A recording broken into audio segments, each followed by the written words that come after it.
जय हिंद everyone, welcome you all to this incredible platform of Anand Manohar. और आज मैं जा रहा हूँ मधुबनी ज़िला के गौशाला रोड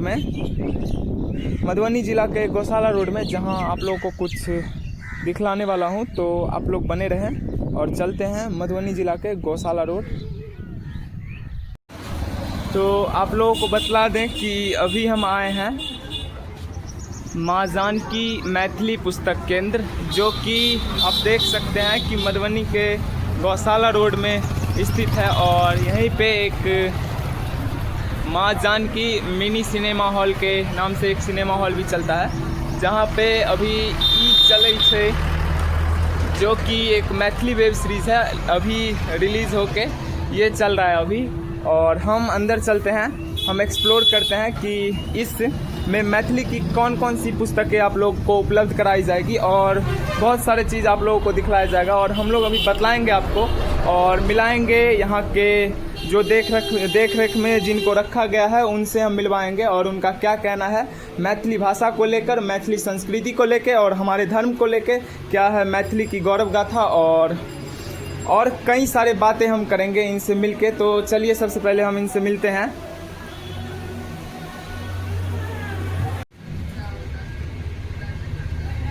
तो आप सभी लोगों को बतला दूं कि आज मैं यहाँ पे आया हूँ मधुबनी के गौशाला रोड में, जहाँ पे ये स्थित है जानकी पुस्तक केंद्र। और जैसा कि मैंने आप लोग को बतलाया है अभी कुछ देर पहले कि इसी के ठीक बगल में जानकी मिनी सिनेमा हॉल करके है, जिसमें अभी विद्यापति जो हमारा मूवी है विद्यापति, जो कि मैथिली भाषा में इसे दिखलाया गया है, वो अभी चल रहा है इस सिनेमा हॉल में।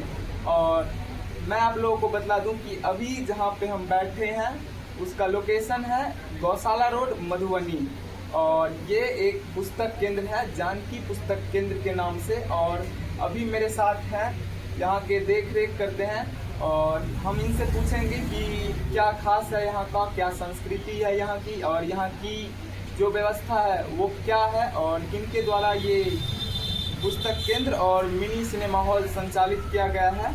तो सबसे पहले क्या नाम है सर आपका? मेरा नाम आशा हुआ, देख रेख करते हैं। तो सर सबसे पहले मेरा ये क्वेश्चन है कि मैथिली क्यों, आखिरकार मैथिली ही क्यों? मैथिली में तो कोई करेंगे ना, अगर अपनी भाषा में लोग काम नहीं खुद करेंगे तो फिर तो किसी को करना ही है। तो हम जैसे बहुत से लोग हैं जो करते हैं मैथिली, क्योंकि भाषा के अपना पहचान अस्तित्व होना चाहिए, इसलिए हम मैथिली के लिए काम करते हैं। हर लोगों को बताते हैं उनको भी मैथिली में काम करना चाहिए, मैथिली में बोलना चाहिए, मैथिली में पढ़ना चाहिए। मैथिली का एक अपना निजी समाज है, उसको पहचान इसलिए। तो सर यहाँ पे जैसे कि आप लोग यहाँ पे लगाए हैं पुस्तक केंद्र, तो क्या क्या फायदा है यहाँ के लोगों का? यहाँ पे जो व्यक्ति यहाँ पे आते हैं उसको देखते हैं, पढ़ते हैं, यहाँ से लेके जाते हैं, तो क्या उसको उनके जीवन में किताब पढ़ने से क्या प्रभाव? किताब पढ़ने से तो सब दिन से प्रभाव रहा है, प्रभाव रहेगा ही। किताब रहेगा तभी प्रभाव पड़ेगा। और मैथिली में साहित्य है, किताब की दुकान कम है, कॉपी दुकान कम है, इसलिए ये मजबूरी है कि हम लोग कम दुकान रहते हुए भी कॉपी रखते हैं। और यहाँ केंद्र किया गया है, वैसे 3-4 जगह मैथिली का केंद्र है, लिखती केंद्र यहाँ दिख रहा है, पटना में भी है, दरभंगा में भी है, मधुबनी में भी है। मधुबनी में विगत ये 2016 ईस्वी से इसका रेगुलर प्रदर्शन और बिक्री हो रहा है गौशाला चौक मधुबनी में। तो सर क्या यहाँ गौशाला चौक में लोगों की भीड़ होती है इस मैथिली भाषा में जो भी किताब पब्लिश किया गया है उसको खरीदने के लिए, उसको देखने के लिए, यहाँ पर बैठ के पढ़ने के लिए? क्या यहाँ पे लोगों की भीड़ इकट्ठा होती है? लोगों की भीड़ तो नहीं है, लेकिन लोग आते हैं, लोग पढ़ते हैं। यहाँ पर निःशुल्क पढ़ने की व्यवस्था है, निःशुल्क देखने की व्यवस्था है। अगर लोग चाहें तो किताब खरीद के भी ले जा सकते हैं, बैठ के पढ़ भी सकते हैं। कोई सलाह चाहिए मैथिली में किसी कंपटीशन की तैयारी करनी, उसके लिए सलाह भी हम लोग दे पाते हैं, जैसे अच्छे अनुभवी से दिलवाते हैं सलाह मशवरा। ताकि आप मैथिली सब्जेक्ट लेकर के कितना आगे बढ़ सकते हैं। और लोग कर रहे हैं, तो भीड़ नहीं कहिए लेकिन लोग हैं, लोग हैं, भीड़ है। अभी जैसे कि हम लोग देखते हैं, एक समय था आज से 10 साल पहले कॉलेज में लोग मैथिली लेकर के नहीं पढ़ते थे, मात्र 10-5 आदमी रहते थे मैथिली लेकर के। आज जो है तो हज़ारों की संख्या में कॉलेज में लोग एडमिशन ले रहे हैं, मैथिली पढ़ रहे हैं। तो ये एक रोचकता बढ़ी है, अभी आने वाले समय में और भी बढ़ेगा इसका। तो ये है कि मैथिली करना, किसी को तो करना है मैथिली, तो उस चीज़ को आप कर काम कर। तो और मैं आप लोगों को ये बतला दूं कि किताब पढ़ने से उसमें कोई उम्र नहीं है, किताब पढ़ने का कोई उम्र नहीं है। अगर 10 साल का हूँ, 20 साल का हूँ तो पढ़ सकता हूँ, तो इनके जैसे जो कि 60, 70, 65, 55 के हैं वो भी पढ़ सकते हैं। तो मैं आप सभी लोगों से यही कहना चाहता हूँ कि किताब से बच्चों को अपने आप को जोड़िए और वो किताब आपको आपके सपनों से जोड़ेगी। तो किताब को एक प्रायोरिटी देना, अपने लाइफ में एक प्रायोरिटी देना आवश्यक है।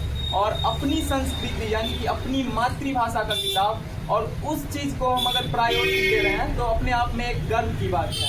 तो सर मैं आप लोगों से एक और आपसे क्वेश्चन पूछना चाहता हूँ कि आप जो यहाँ कर रहे हैं, आप अभी 45-55 के आसपास के होंगे, तो आपने अब इतना टाइम इसमें दिया है, तो इस जो जानकी पुस्तक केंद्र है इसमें आप जो टाइम दिए हैं तो उससे आपको क्या एक्सपीरियंस हुआ है, क्या आप इससे पाए हैं और क्या अपना खोए हैं कि इस जगह पे आप अभी हैं और इस चीज़ को बनाए रखते हैं? मैथिली एक तो है ये पहचान, अपना पहचान बनाए रखने के लिए अपनी भाषा को आगे रखना चाहिए, उसी से उसकी पहचान बनती है, सभ्यता और राष्ट्रीयता होती है। अगर आपके पास भाषा नहीं है तो आपकी पहचान नहीं है। और ये उपलब्धि है कि अभी आपको हम बताएं कि कभी तो 4-5 विद्यार्थी पढ़ते थे, अभी हज़ारों विद्यार्थी पढ़ते हैं। तो ये हमारा उपलब्धि है यहाँ रहने का, यहाँ की उपलब्धि है यहाँ के शिक्षकों का मैथिली पढ़ाने। तो दिन ब दिन ये बढ़ता ही जा रहा है, बढ़ेगा तो निश्चित रूप से इसमें सभी लोग फलित होंगे, हम भी होंगे उसमें। और आगे भी बहुत से लोग काम करने वाले हैं, ये कर रहे हैं, वो भी लोग इससे ज़्यादा से ज़्यादा फायदा उठाएंगे। तो अभी तो एक संघर्ष का दौर, संघर्ष के दौर में लोग हमारे पीछे से भी बहुत से लोग काम करते आ रहे हैं, उसके बाद हम काम कर रहे हैं। ये एक प्रचार का एक व्यवस्था है। अगर हमारा संघर्ष आगे बढ़ेगा तो राष्ट्रीय मान्यता में तो आ ही गया है, अब ये दैनिक जीवन के उपयोग में आ जाए, स्कूल में आ जाए। और लोग जैसे अभी बोर्ड आप देखते हैं, उसको हिंदी में लिखा रहता है, मैथिली में बोर्ड आ जाए, ये सब चीज़ अभी होना है। और बहुत सा चीज़ें मैथिली भाषा औद्योगिक माने रूप ले ले तो इससे रोजगार भी बढ़ेगा। तो ये तो कोई पीछे से करते आ रहा है तो हम भी कर रहे हैं। कोई हो सकता है अगर मेरे टाइम में नहीं पूरा हुआ तो कोई और भी संघर्ष करेंगे, लेकिन ये करना चाहिए। क्योंकि अगर आपकी पहचान नहीं है तो आप अपने अस्तित्व में नहीं, आपका कोई वजूद नहीं है। और पहचान के लिए सबसे बड़ा चीज़ होता है माँ, मिट्टी और अपनी भाषा यानी मैथिली। अगर आपके पास अपनी माँ की पहचान नहीं है, अपनी मिट्टी की पहचान नहीं है, अपनी भाषा की पहचान नहीं है तो शायद आप मनुष्य नहीं हैं। इसीलिए भाषा से लगाव रखना चाहिए। हमको भी है, हम बहुत से लोगों के पास एफर्ट नहीं होते हैं जो इसलिए इसमें इतना योगदान दें। हमारे पास कुछ एफर्ट था, कुछ संघर्ष था, लगा रहे हैं और आने वाले समय में लोग लाभ लेंगे इसका। तो सबसे पहले बहुत बहुत धन्यवाद आपका कि और मैं ही नहीं बल्कि मिथिलांचल क्षेत्र के अंदर जो व्यक्ति इस चीज़ को समझ पा रहे हैं वो आपके आभारी रहेंगे। और इसलिए आभारी रहेंगे कि आपने एक अपना समय, अपना एक उम्र गुजार दिया इस चीज़ में और आपको वही एक्सपीरियंस रहा जो आपने अभी शेयर किया इस चीज़ को। और बहुत सारे लोग जो मैथिली में इस चीज़ को कर रहे हैं, चाहे कि अगर उनका जो भी अगर हम मैथिली से छोड़ के कोई भी लैंग्वेज का बात करें, वो अपनी धरती, अपनी मिट्टी, अपनी भाषा, अपनी संस्कृति को बचाने के लिए प्रयास कर रहे हैं। वैसे हम लोग मैथिली को बचाने के लिए, इसको और आगे बढ़ाने के लिए अपना प्रयास कर रहे हैं, अपना एफर्ट्स लगा रहे हैं। उसमें आप शामिल हैं, कोई थोड़ा कम, कोई ज़्यादा, तो आप ज़्यादा के रूप में अपना योगदान दिए हैं। तो इस चीज़ को मतलब बहुत से लोग तो नहीं कर सकते, लेकिन आपने किया है, इसके लिए आपको बहुत बहुत शुभकामना। तो और अभी हम आगे बात करेंगे, आगे दिखलाएंगे आप लोगों को कोई कि यहाँ पे कौन कौन सा पुस्तक मिलता है, और इसके ठीक बगल में मिनी सिनेमा हॉल है जिसके बारे में भी अभी हम एक्सप्लोर करेंगे और अभी देखेंगे, आप लोगों को सब कुछ दिखलाया जाएगा। तो आप सभी लोग अभी बने रहें, तब तक के लिए हम दिखला रहे हैं फिर से आगे का। तो अभी हम लोग मिले हैं सुनील कुमार झा जी से, जो कि यहाँ के देखरेख में लगे रहते हैं और यहाँ के प्रोपराइटर यानी कि जो निर्देशक भी है यहाँ के, और यहाँ के फाउंडर भी हैं। तो आप सभी लोगों से ये कहना चाहता हूँ कि ये गौशाला रोड मधुबनी में स्थित जानकी पुस्तक केंद्र और जानकी मिनी सिनेमा हॉल, जहाँ पे अभी विद्यापति चल रहा है, और इस मूवी को एक बार ज़रूर देखें, बिकॉज हम जानते हैं कि बाबा विद्यापति का मिथिला के लिए क्या योगदान रहा और उन्होंने क्या किया मिथिला के लिए। ऐसे एक व्यक्ति, पूरे विश्व में ऐसे एक व्यक्ति जिन्होंने बतला दिया कि स्वयं शंकर जो कि विश्व के निर्माता है, उनको चाकर बना के रखने वाले पहले ऐसे व्यक्ति बाबा विद्यापति, उनके ऊपर ये फिल्म बनाया गया है विद्यापति। तो आप लोग इस मिनी सिनेमा हॉल में ज़रूर से ज़रूर एक बार आके देखें, और आप कोई भी मैथिली का पुस्तक यहाँ पे आप लोगों को उपलब्ध करा दिया जाएगा, और यहाँ पे उपलब्ध है मैथिली का हर एक पुस्तक उपलब्ध है।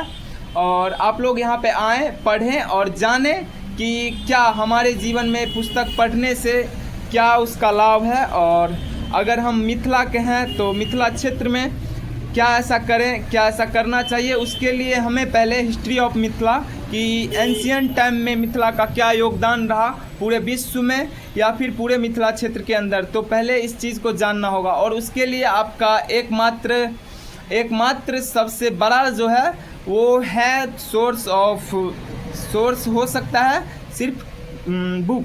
तो आप लोग ज़रूर से ज़रूर यहाँ का किताब पढ़ें, और हम अभी दिखलाएंगे आपको कुछ किताब के बारे में, बताएंगे कि कौन सा किताब है, कौन से राइटर के द्वारा ये लिखा गया है, और बने रहें हमारे साथ। तो यहाँ पे बहुत सारे किताब है, और मैं आप लोगों को कुछ किताब के बारे में बता दूँ कि जैसे ये आप एक किताब देख सकते हैं जिसका नाम है गंग नहन, और निशाकर जो कि मिथिला के एक प्रसिद्ध व्यक्ति, प्रसिद्ध कवि, और उनके द्वारा, वो एक कवि और एक राइटर है जिनके द्वारा ये लिखा गया है गंग नहन निशाकर के द्वारा। और आप देख सकते हैं ये काफ़ी किफ़ायती मूल्य पे आप लोग को उपलब्ध होगा, और इसका जो मतलब ये इस चीज़ को बतलाता है कि ये जो निशाकर हैं, इन्होंने अपना 40 वर्ष का जो एक्सपीरियंस है उसमें इस चीज़ को लिखा गया है। तो आप सभी लोग आइए और ज़रूर से ज़रूर विजिट करके यहाँ पे पढ़ें। और कई सारे ऐसे किताब हैं जैसे कि गस्सा, सोनू कुमार झा के द्वारा लिखा गया यह पुस्तक गस्सा, और इनमें प्रेम कहानी, जो लव स्टोरी अभी के टाइम पे जो युवा के द्वारा एक बना है, लिविंग रिलेशनशिप या फिर कुछ और कहें, जो भी कहें, और उनका गलत मायने कई व्यक्ति जो कि एक स्त्री और एक पुरुष, एक लड़का एक लड़की बहुत सा ऐसा गलत कदम उठाते हैं। वो they don't know what is the actual meaning of love, and वो कुछ ऐसा कदम उठाते हैं जिसके बारे में आप सब लोग अवगत हैं। तो पहले समझे, ऐसे किताब को पढ़ के आपको पाएंगे, आप इस चीज़ को पाएंगे कि हाँ एक्चुअल में इस चीज़ का ये मतलब है, कि प्रेम का ये मतलब है, तो समझेंगे कि प्रेम आपके लिए कृतार्थ है या कल्पना है। ऐसे ही किताब, बहुत सारे किताब है, और दिन ब दिन हम लोग और इसको एक्सप्लोर करेंगे। और अभी मैं आप लोगों को दिखला दूँ इसका सारा सेटअप, जो कि यहाँ पे आप देख सकते हैं जानकी पुस्तक केंद्र के अंदर जो मिनी सिनेमा हॉल, इसके ठीक बगल में बनाया गया है। इसमें अभी विद्यापति मूवी चल रहा है, तो आप सभी लोग बने रहिए, हम इस चीज़ को दिखलाते हैं आपको। और यहाँ पे जानकी पुस्तक केंद्र में यहाँ आप ईमेल के थ्रू भी ले सकते हैं, कंपनी janki@gmail.com पे आप ऑर्डर कर सकते हैं, या फिर फ़ोन नंबर पे भी ऑर्डर कर सकते हैं किसी भी बुक को। तो चलिए हम लोग देखते हैं यहाँ पे सिनेमा हॉल में। और ये यहाँ का पूरा सेटअप है, मिनी सिनेमा हॉल का सेटअप है। यहाँ पे लगभग 25 से 30 व्यक्ति एक बार में देख सकते हैं मूवी को। और यहाँ पे अभी विद्यापति मूवी जो कि बाबा विद्यापति के ऊपर बनाया गया है और इनके निर्माता सुनील कुमार झा, जिनसे अभी हमारी बात हुई है, वो इस फिल्म के निर्माता है और बहुत अच्छा अभिनय, अभी बहुत अच्छा प्रदर्शन किया गया है इसमें। और ये रहा इसका सारा सेटअप। तो आप लोग ज़रूर आएँ और अपने संस्कृति को जानने का इच्छुक जो भी व्यक्ति हैं, जो जानने का इच्छा रखते हैं, अपनी संस्कृति, अपनी धरोहर, अपना कला, अपना कल्चर, हर चीज़ को जानने का जो व्यक्ति इच्छुक रखते हैं, ज़रूर से ज़रूर विद्यापति मूवी देखें। और आप लोग आ सकते हैं गौशाला रोड, मधुबनी। तो फिर हम लोग मिलेंगे अगले वीडियो में, तब तक के लिए जय हिंद, जय मिथिला, जय मैथिली।